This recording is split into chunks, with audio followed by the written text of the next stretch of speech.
This lecture will cover logistic regression. So our outline is going to be the first video will cover the overview of logistic regression, what it is, and why we use it instead of multiple linear regression, and help you with the concepts of odds and probabilities and how they relate to each other.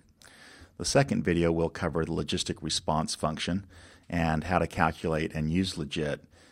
So what is logistic regression? What it does is it adapts the multiple linear regression idea to work on categorical outcome variables. It's widely used because it's very, very useful. We'll work on binary or more than binary categories, but we'll focus on binary classifications. But logistic regression can be used on more than just binary classifications. So why not multiple linear regression when we're trying to produce an outcome that is binary? Well, for one thing, MLR is for continuous outcome variables, and if we have a binary outcome, it's either yes or no, and so it's not continuous, and MLR was not designed to do that. If we do use it on a binary response variable, we get predictions that really don't make sense. The predictions will mostly not be 0 and 1, so it can't be interpreted as a probability, and the coefficient interpretations won't make sense either. Let's take an example. Let's take the example of whether someone fails or passes an exam as a function of how many hours they study. So we really want to just know whether someone passes or fails the exam. So we would use some sort of threshold that they have to have a certain score to be able to pass an exam. And we're really concerned about the probability of them having a 0 or a 1 outcome. So assume failing or passing exam depends on study hours, which in this class is a very reasonable assumption as it is in most classes. So let's take some real data and apply MLR to some real data. In this particular example, we have 14 students. We know who passed and who failed the exam, and we know the study hours that each student put into working on the exam. And we're going to use MLR to produce estimates from this data. And here's a chart that shows you the outcome of this MLR exercise. You'll notice that we have either you passed or you didn't pass your exam, and you can see that there is some relationship between the hours of study and whether you passed the exam. In other words, up here for people that passed the exam, they clearly spent more time studying than people down here. The problem is that you either do or you don't pass the exam, and what we have is we have this straight line, which is what MLR is designed to produce.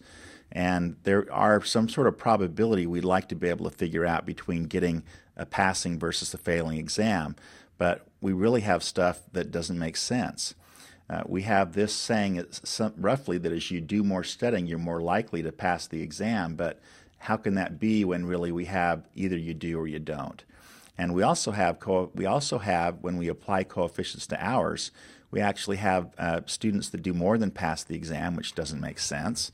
And we have some students that do less than fail the exam, which doesn't make sense. So clearly MLR is not going to do a good job for us. So the coefficients for MLR will not make sense. So if you look at our standard linear equation where we have y equals the constant plus the coefficient times the value of x, from our MLR we have this is outcome equals 0.03 plus 0.026 times or how many hours of study a student puts in. And remember, this is on average. Some students are going to use a study an hour more efficiently than other students, and so MLR, remember, is an average. It's all it can be. So results suggest that on average an increase of 1 hour of studying increases the probability of passing an exam by 2.6%. So it wouldn't make sense, for example, because if we put 100 hours of study in, the probability for passing the exam would be 262.2%, which doesn't make sense. So logistic regression solves this problem. The idea with logistic regression is that we're going to take a function and we're going to calculate the odds of something being a success or not. Logistic regression is designed to produce odds, and you'll see here in a few minutes that odds can quickly be converted to probabilities. So when we follow this process, we will use logistic regression to calculate the odds, then we'll convert those odds into probabilities. Now there are equations for doing that. For example, if we have the odds of passing the exam, what we can do is put that in terms of probability, because if we have odds over 1 plus odds equals the probability. We can also go from probabilities back to odds. So this is the formula to convert probabilities back to odds. So once we do get odds, we really have a fairly simple equation that we can plug in and calculate our probabilities of something happening. We have often used odds, but sometimes we're not as familiar with using odds as we are with working with probabilities. So let's look at a simple example and go through some concepts related to odds and probabilities.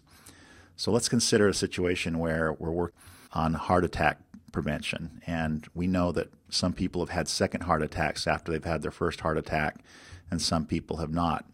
So here we have people that have had anger management treatment to help them manage their emotions and their reactions. Here we have people that do not have such training, and then we also have how many have had second heart attacks in each. So people that have had the training, 3 to 6, 3 out of 9, or 3 compared to 6 have had heart attacks.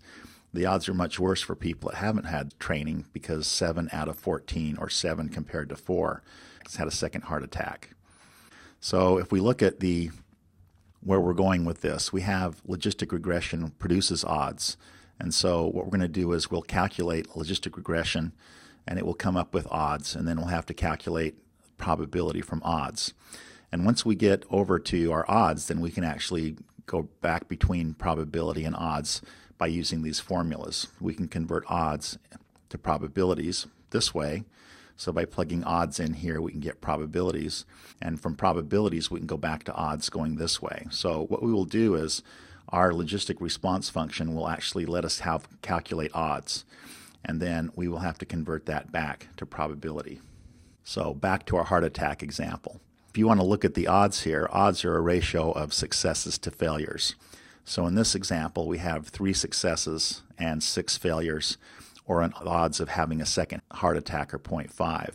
People without the anger management treatment, their odds are 7 heart attacks to 4, and so it's 1.75. So one way to think about this would be to divide the odds of each by, if we were to divide the odds of people that have not had heart attacks into the odds of people that have, then what we can see is you're 3.5 times more likely to have a second heart attack if you have not had anger management treatment.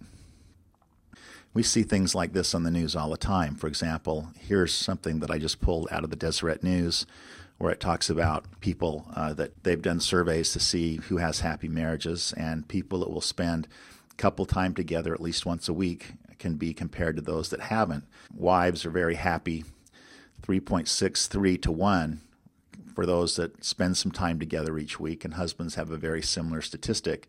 And so a way to think about this is that you're 3.4 times more likely to be happy in your marriage if you're spending regular time together each week.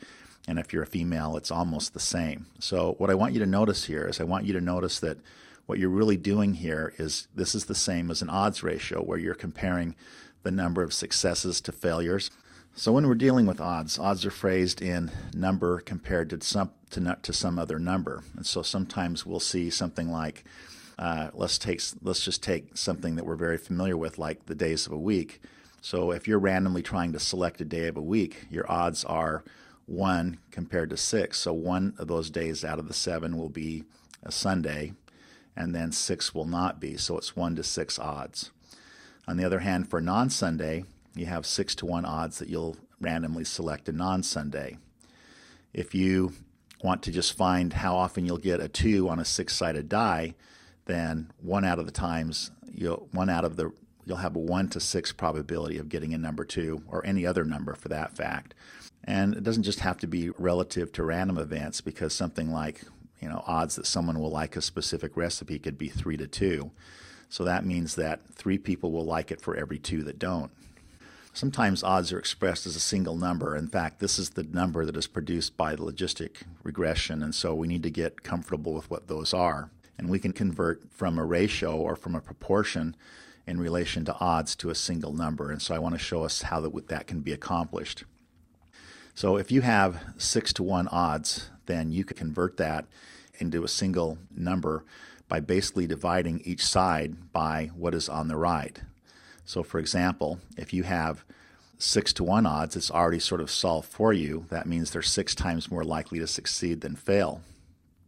On the other hand, if you have 1 to 6 odds, then you only have 1 chance of success relative to 6 chances of failure.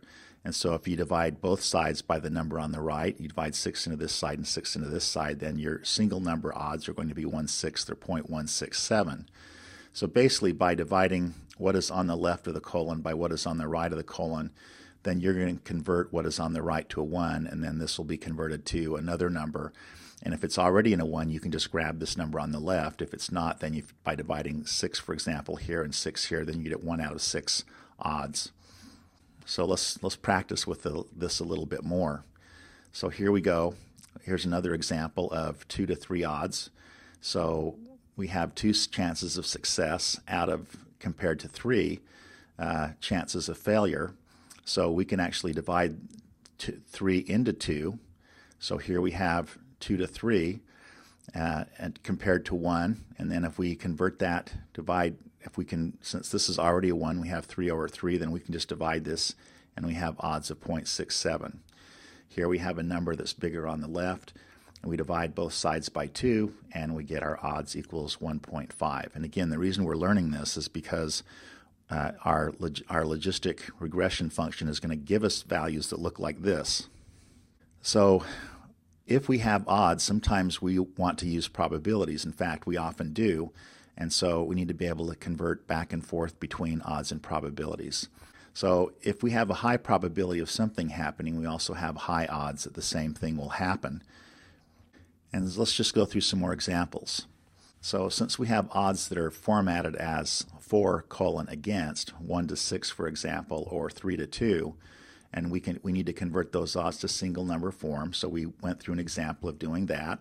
And then, but sometimes what we'll get is we'll get something that is not already sort of distilled down. So let's say that we have something like a probability here, where assume that 8 out of 10 people living in Provo prefer BYU to other schools. So what are the odds that a person living in Provo prefers BYU? So if you think about this, 8 out of 10 is really a probability. 8 divided by 10 is going to be 80%, so 80% of the people living in Provo prefer BYU. And we need to be able to convert that to odds. So if we've got out of 10, that means 8 were for and 2 were against. So here it is in odds form. We can divide that by 2 on both sides, and so your 4 more times is likely to prefer BYU if you live in Provo. And so we basically have converted from a probability to an odds, and then if we want to be able to convert back, we can take it through this formula and it will let us convert that back to a probability. Here's some more examples of converting between odds and probabilities.